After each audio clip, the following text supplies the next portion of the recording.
वैदिक काल में था। ठीक है, वैदिक काल में जैसे कि वैदिक काल के दो कालखंड थे, एक का नाम ऋग्वैदिक काल और एक का नाम उत्तर वैदिक काल। क्या था? ये दो कालखंड थे। ऋग्वेद काल कितना था? 1500 से 1000 और उत्तर वैदिक काल का 1000 से 600 वर्ष का कालखंड इनका चल रहा था। मैंने इसके राजनीतिक जीवन, सामाजिक जीवन, धार्मिक जीवन सब बता दिया था। इसमें एक चीज बताया था आपको, ऋग्वेदिक काल में समितियां थी। समितियां प्रमुख 3 समितियां थी। एक का नाम था सभा, एक का नाम समिति और एक का नाम विदत। सभा, समिति और विदत। सभा, समिति और विदत। सभा, समिति और विदत। कहा गया है कि सभा और समिति, ये सभा और समिति जो है ये प्रजापति की, प्रजापति मतलब ब्रह्मा जी, प्रजापति की पुत्री थी। समिति में शासक का चुनाव होता था। जिस प्रकार से आज हमारे शासन व्यवस्था को 3 स्तर में बांटा गया है, ग्राम स्तर, ब्लॉक स्तर, जिला स्तर, उस तरह से यहाँ भी था सभा, समिति और विदत। 3 प्रकार समिति में बांटा गया था। यहाँ तक मैंने आपको कवर करवाया था। आज आपका जनपद स्टार्ट होगा, अर्थात 1000 से लेकर के 600 ईस्वी तक तो कुछ नहीं है, क्योंकि 1000 से 600 पढ़ने के लायक आपके पास क्या है? इसमें पढ़ना ये है कि उत्तर वैदिक, जहाँ पे ऋग्वैदिक काल में आर्यों के प्रमुख देवता इंद्र कहलाए थे, वहीं उत्तर वैदिक काल में आर्यों के प्रमुख देवता ब्रह्मा जी अर्थात प्रजापति जी कहलाए। ऋग्वैदिक काल में जहाँ पर वर्ण व्यवस्था का आधार था, कर्मों के आधार पे वर्ण व्यवस्था था, यहाँ क्या हुआ? आपके वंशों के आधार पर वर्ण व्यवस्था का प्रचलन शुरू कर दिया था। मतलब यहाँ पे क्या था कि जैसा आपका कर्म होगा वैसे आपको वर्ण मिलेंगे। एग्जाम्पल मैंने बताया था कि अगर कोई ब्राह्मण का लड़का है, ठीक, और ब्राह्मण का लड़का अगर मोची काम करता है तो वो मोची कहलाएगा।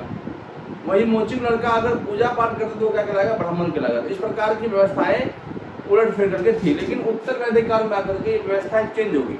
और इसमें देखने को ये मिला कि अगर ब्राह्मण का लड़का है तो ब्राह्मण ही कहलाएगा, और उसका लड़का भी ब्राह्मण ही कहलाएगा। राजपूत का लड़का राजपूत ही कहलाएगा। इसमें कोई बदलाव नहीं होगा। इसमें कर्म का आधार जो है छोड़ दिया। ठीक है, इसमें एक तरह से वंश के आधार पर नियमों को तय कर दिया गया है। इस प्रकार से उत्तर वैदिक और ऋग्वैदिक काल में आपको यहाँ तक पढ़ना था। ऋग्वैदिक काल का टॉपिक थोड़ा लंबा था, वो बताया था मैंने आपको। जितने में 4 वेद थे, वेदों के बारे में बताया था मैंने आपको।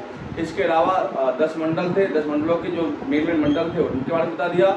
इसके अलावा श्लोक थे, सूत्र थे, इसके अलावा वेदांग थे, पुराण थे, उपनिषद थे, इन सबको आपको मैंने ऑलमोस्ट बता दिया। तो आज की क्लास में आपको एक तो प्राचीन काल की कुछ प्रमुख नदियां हैं, कुछ नदी के वर्तमान नाम क्या है, वर्तमान में जो नाम हम प्रचलन कर रहे हैं उस नदी का नाम देखते हैं। जैसे कि आपने पढ़ा होगा सिंधु, चिनाब, रावी, झेलम, ब्यास, जितने भी ये प्रमुख नदियां हैं, इन नदियों के प्राचीन काल में संस्कृत भाषा में इनका क्या नाम था वो आपको मैं लिखवा देता हूँ। आप लोग एक बार लिखने का प्रयास करेंगे। ठीक है, जैसे कि यहाँ लिख दिया मैंने एक तरह से प्राचीन काल में दिया, प्राचीन नाम, और एक तरफ मिल गया आपका आधुनिक नाम, आधुनिक।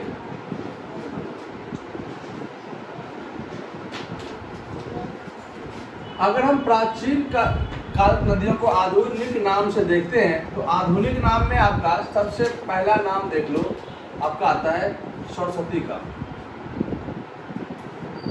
सरस्वती नदी। दूसरे नंबर पे आता है चिनाब, तीसरे पे रावी, चौथे पे सतलुज, पांचवे पर व्यास, छठे पर झेलम, 7वें पर आपके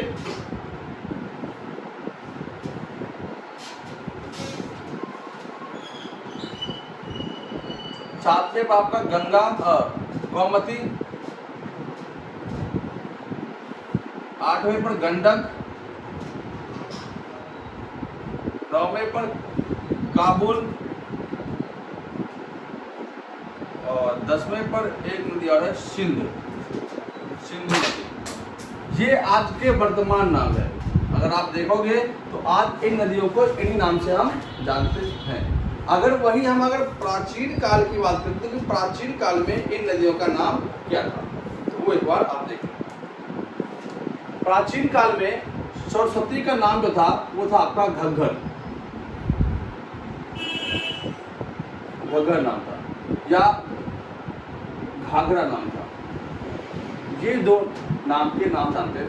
सरस्वती नदी को ऋग्वेद काल में सबसे पवित्र नदी के नाम से जानते हैं। आज ये नदी विलुप्त हो चुका है। सबसे पवित्र नदी था ये वैदिक काल, जैसे गंगा आज की नदी पवित्र है ना, वैसे वैदिक काल के दौरान, वैदिक काल में सरस्वती नदी सबसे पवित्र नदी। इसके अलावा चिनाब को कहते हैं हम अशकनी।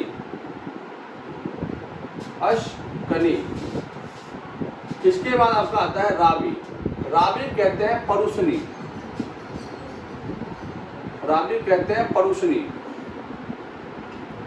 इसके बाद आता है आपका सतलुज, इसका कहते हैं हम सतुर्दी।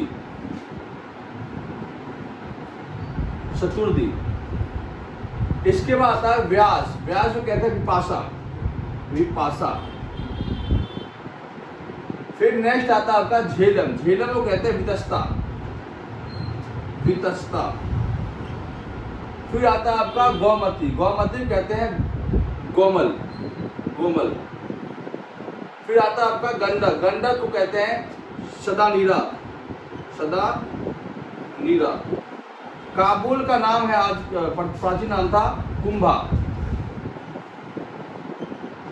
और सिंधु का नाम था सिंध।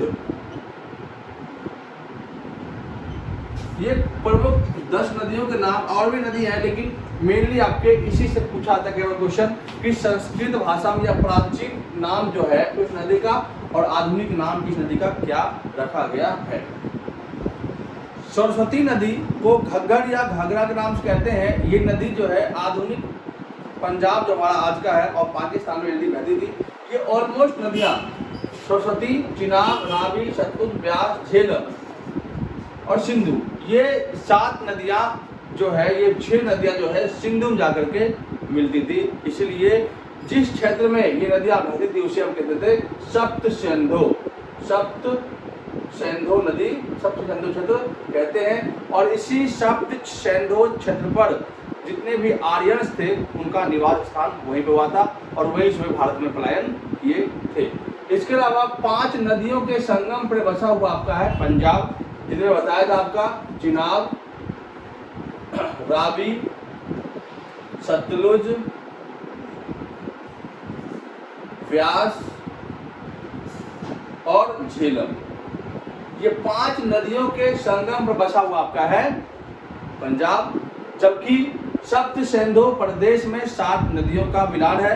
उनके नाम देख लो, चिनाब का नाम अशकनी, रावी का नाम परुषनी, सतलुज का नाम सतुर्दी, व्यास का नाम विपाशा, झेलम का नाम वितस्ता, इसके अलावा गोमती का नाम गोमल, गंडक का नाम चलानीरा, काबुल का नाम कुंभा और सिंधु का नाम सिंध।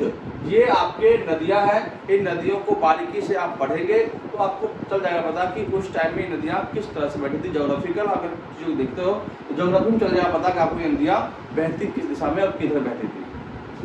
ठीक है, अगला आपका जो आज टॉपिक स्टार्ट करने वाला हूँ वो आपका है महाजनपद। जो आर्यों के बाद जो आए थे आपके जितने भी कबीलाई टाइप से कबीला जो था अलग अलग भागों में बट गया और इस प्रकार से एक बड़े जनपद का निर्माण ले लिया और वही जनपद बाद में जाकर के महाजनपद बना। इनमें 16 महाजनपद के विषय में आपको पढ़ेंगे। ठीक,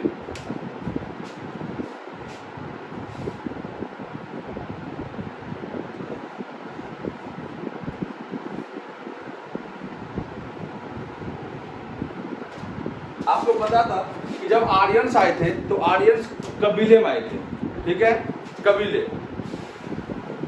आर्यंस आए थे कबीले में, कबीले से परस हो गया आपका जन, ठीक है, जन के बाद बन गया ये जनपद, और जनपद के बाद बन गया ये महाजन पद। इतिहासकारों के अनुसार अगर हम 3 प्रमाण देखते हैं, 3 प्रकार के प्रमाण है, उन तीनों प्रमाण में हम, एक तो आपका साहित्यिक स्रोत, एक आपका पुरातत्विक स्रोत और एक आपका यात्री विवरण। यात्री विवरण इतना महत्व तो नहीं है इसमें, क्योंकि इस टाइम पे यात्री बहुत ही कम आए थे, लेकिन महाजन पद के मगध में देखते हैं कि यात्री आए थे, उनको हमें पढ़ना होगा, तो हम उतना नहीं जाएंगे। लेकिन 2 ऐसे ग्रंथों को लेकर चलते हैं, वेदों में भी इसका जिक्र किया गया है महाजन पद का नाम, तो वेदों में आपको मगध का नाम है, तो इस प्रकार से हम महाजन पद के विषय में देखते हैं। तो महाजन पद के विषय में हमें 2 ग्रंथ से मालूम पड़ता है। एक तो आपका था अंगुत्तर निकाय, अंगुत्तर निकाय, और एक ग्रंथ का नाम है भगवती सूत्र, भगवती सूत्र। 2 प्रकार के आपके क्या है ग्रंथ है, एक ग्रंथ का नाम अंगुत्तर निकाय और एक ग्रंथ का नाम भगवती सूत्र। अगर हम देखते हैं तो अंगुत्तर निकाय जो है एक बौद्ध ग्रंथ है और भगवती सूत्र एक जैन ग्रंथ है। तो ईसा पूर्व 6ठी शताब्दी में बौद्ध और जैन धर्म ग्रंथ के अनुसार इनमें अंगुत्तर निकाय और भगवती सूत्र के माध्यम से हमें 16 महाजन पद का उल्लेख मिलता है। टोटल भारत के अलावा अलग अलग जगह पे महाजन पद थे, तो 16 महाजन पद का उल्लेख हमें मिलता है इन 2 ग्रंथों के माध्यम से। उन 16 महाजन पदों की अपनी अपनी राजधानियां भी थी, जो मैं आपको मैप के थ्रू बताने की कोशिश करूंगा कहाँ कहाँ पे वो महाजन पद थे।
16 महाजन पद में हम देखते हैं, ये हमारा क्षेत्र आपका है पाकिस्तान का, और इसकी जस्ट ऊपर क्या आपका अफगानिस्तान। तो 2 का जो बाहर है महाजन पद, 16 महाजन पद में 14 महाजन पद भारत में, बल्कि 2 महाजन पद आपके इंडिया से भी बाहर में है। लेकिन पहले तो अखंड भारत में आपका पाकिस्तान अफगानिस्तान आपस में था, तो उस टाइम पे 2 महाजन पद का डेवलप, एक तो अफगानिस्तान में और एक पाकिस्तान में हुआ था। एक महाजन पद था आपका कंबोज, अफगानिस्तान में एकमात्र महाजन पद था जिसका नाम था कंबोज। पाकिस्तान में एक महाजन पद था गांधार, गांधार।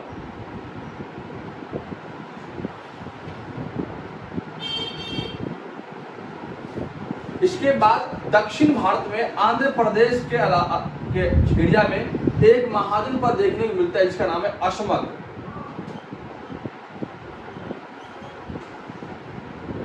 मध्य भारत में एक महाजन पद है जिसका नाम है अवंती,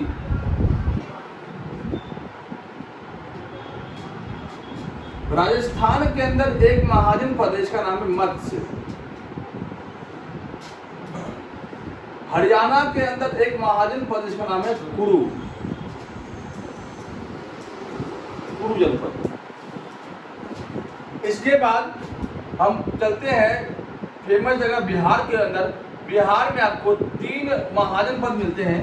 उन तीनों महाजन पद में एक महाजन पद जो सबसे शक्तिशाली था उसका नाम था मगध। एक का नाम था अंग जो वर्तमान भागलपुर जिला में है, और एक का नाम था वज्जी जो अभी वैशाली जिला में पड़ता है, वज्जी जनपद। ये 3 जनपद आपके बिहार में, वर्तमान बिहार में जिसे हम कहते हैं, उसे वहां पे इसका प्रचलन था। मगध टोटली जनपदों में से सबसे प्रभावशाली और शक्तिशाली जनपद था। इसके अलावा जो टोटल 7 जनपद बच गया जो यूपी में है। यूपी के जनपदों को एक बार देख लेते हैं।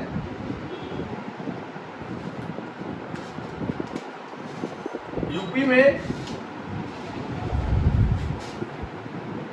एक जनपद जिसका नाम है सुरसेन।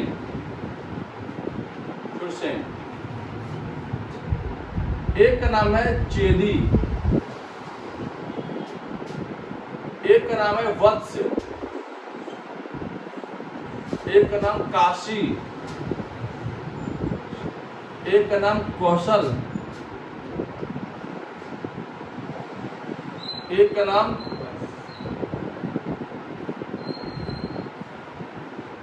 मल्ल,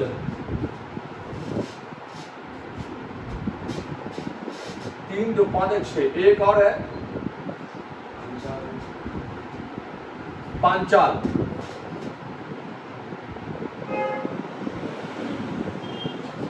जी आपके टोटल आपके कितने 7 महाजन पद आपके यूपी में मौजूद है।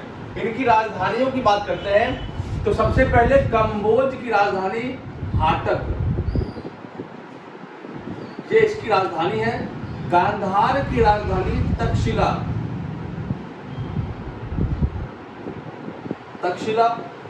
अशमक की राजधानी पोटन, अवंती की राजधानी 2 थी, एक राजधानी उज्जैन और एक का नाम माहेशमती, जहां पे बाहुबली मूवी शूट हुई है, इसकी हिस्ट्री है माहेशमती। मत्स्य की राजधानी की बात करते हैं तो विराटनगर। कुरु की बात करते हैं तो कुरु की राजधानी इंद्रप्रस्थ। पांचाल और इधर मगध की बात करते हैं तो मगध राजधानी राजगृह। अंग की राजधानी चंपा, वज्जी की राजधानी वैशाली,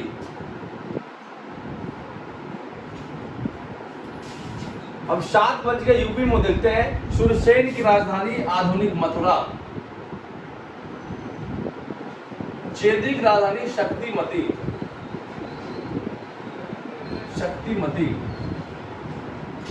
वत्स की राजधानी, काशी की राजधानी वाराणसी, कौशल की राजधानी अहिछत्र, कौशल की श्रावस्ती,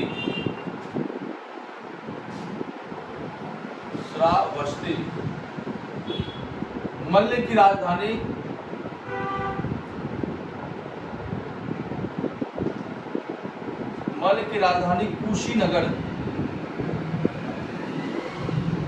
कुशीनगर, पांचाल की राजधानी कौशाम्बी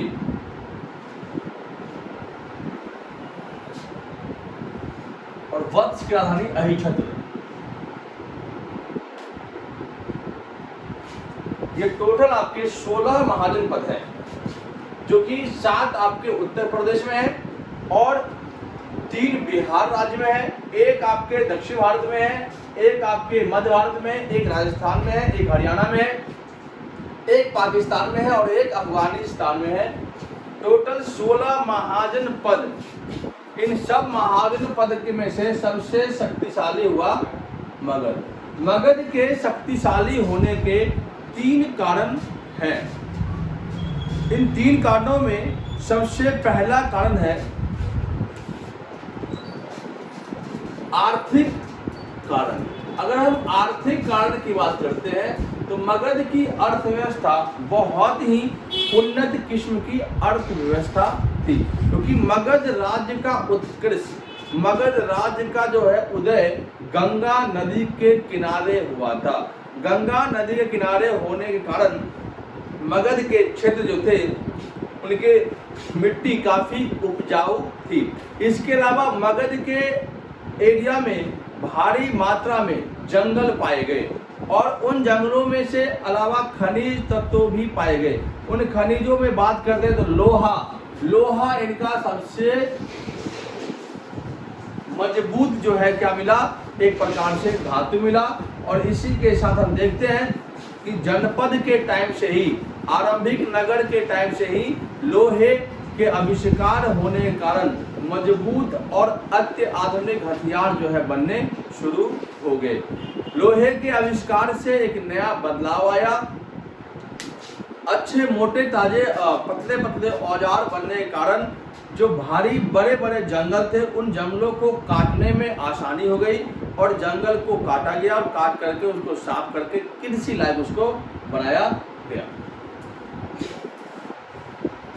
इसके बाद अगर हम बात करते हैं मगध के अंदर ही, तो मगध की अर्थव्यवस्था का अगला कारण था कि मगध के पास अर्थव्यवस्था का दूसरा साधन था कि वो खनिज तत्वों को बेच करके अपना अर्थव्यवस्था चलाते थे और उपजाऊ मिट्टी से भारी मात्रा में वो अनाज का उत्पादन करते थे। तो दूसरा कारण आपका था राजनीतिक कारण। राजनीतिक कारण की बात करते हैं तो राजनीतिक में मगध के अंदर बहुत ही शक्तिशाली राजा आए थे, जिन राजाओं में हम देखते हैं बिंबिसार, अजातशत्रु, धनानंद, महापद्मनंद, सम्राट अशोक, चंद्रगुप्त मौर्य जैसे महान शासक हुए। इन शासकों ने मगध को का क्षेत्र जो है काफी विस्तृत किया, इसलिए मगध एक शक्तिशाली जनपद बन पाया। अगर हम सेना की बात करते हैं तो सेना में हम देखते हैं कि मगध की सेना सबसे शक्तिशाली सेना थी।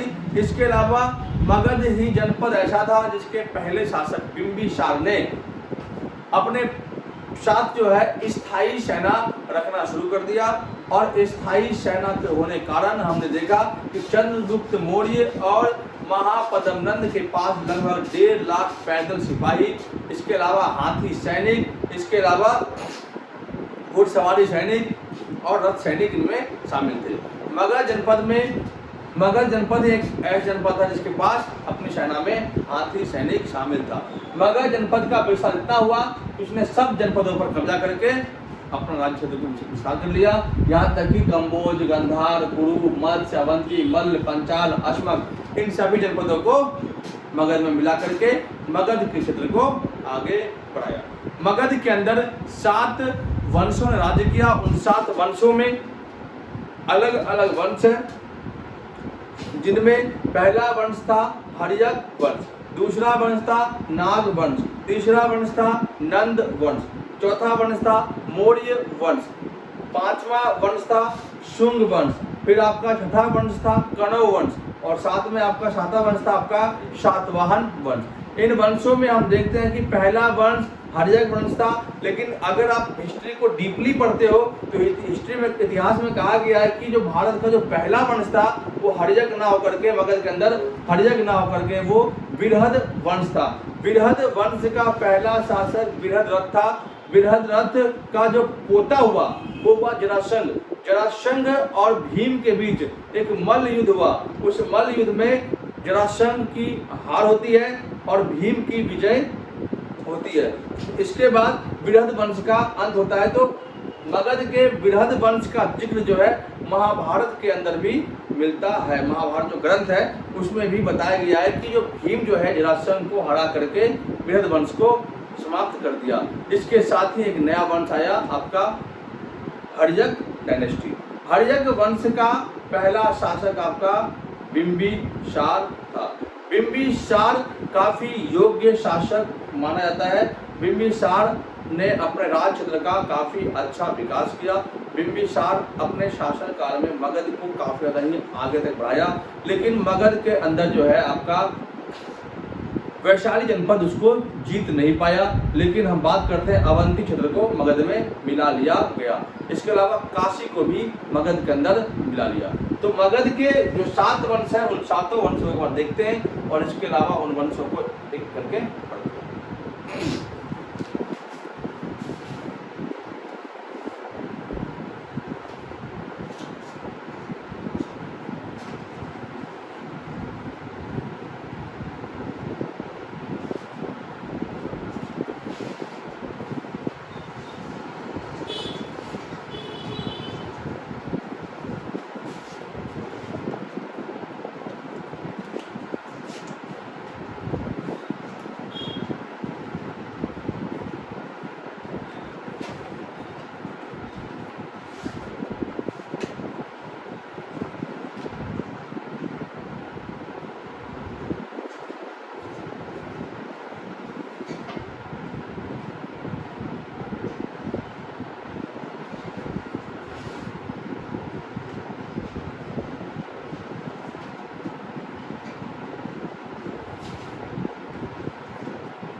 नदी आपकी है गंगा।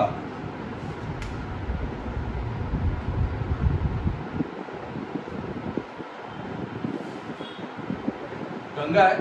गंगा के दक्षिणी साइड में आपका जगह है जिसका नाम है मगध, जिसकी राजधानी राजगृह हुई। राजगृह का प्राचीन नाम गिरिवर्ज था। राजगृह से राजधानी शिफ्ट हुआ आपका पाटलिपुत्र, पाटलिपुत्र से शिफ्ट हुआ वैशाली, और वैशाली से दोबारा शिफ्ट हो गया आपका पाटलिपुत्र। तो अलग अलग कहानी बताई गया। मगध के अंदर टोटल आपके 7 वंशों ने राज किया। उन 7 वंशों में याद करने का तरीका है हशीन,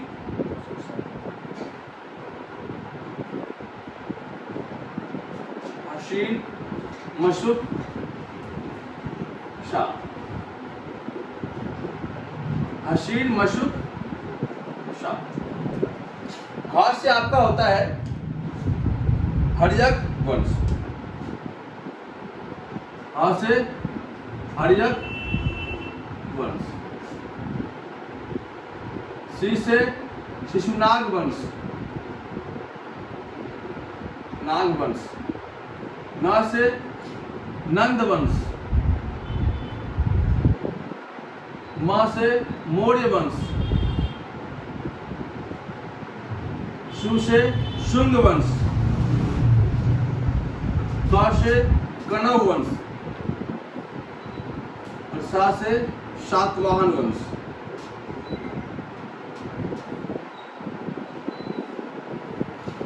ये आपके टोटल जो आपके 7 वंश थे, जिनमें आपका एक का नाम हर्यक वंश, दूसरे का नाम शिशुनाग या नाग वंश, तीसरे का नंद वंश, चौथे का मौर्य वंश,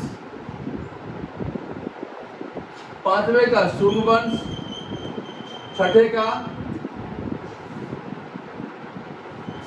कनव वंश, सातवें का सातवाहन वंश। टोटल आपके मगध का ही वंश था।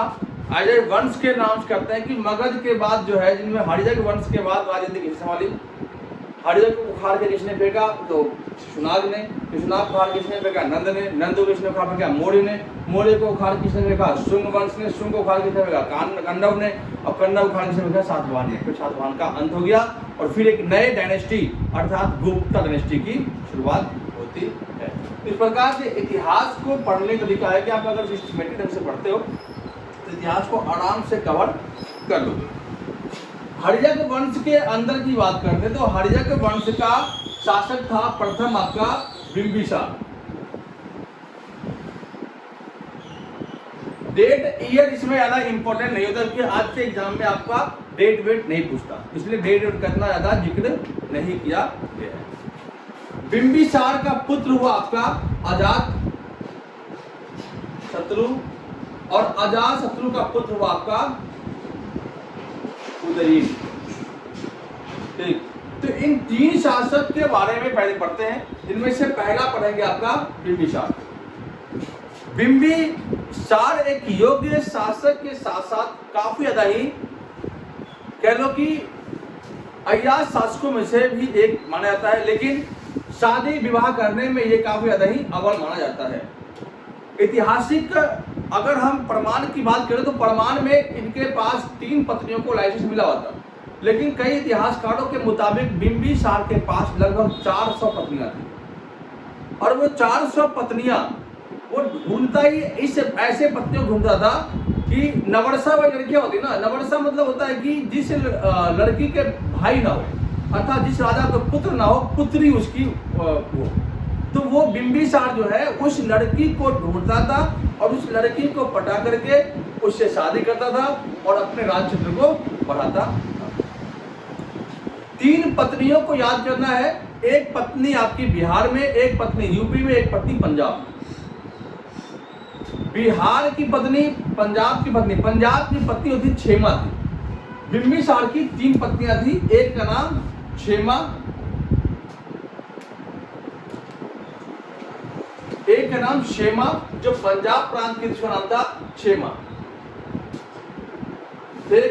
एक थी काशी की, तो काशी का था कौशल, कौशल की थी, तो कौशल की थी कौशला, कौशला देवी।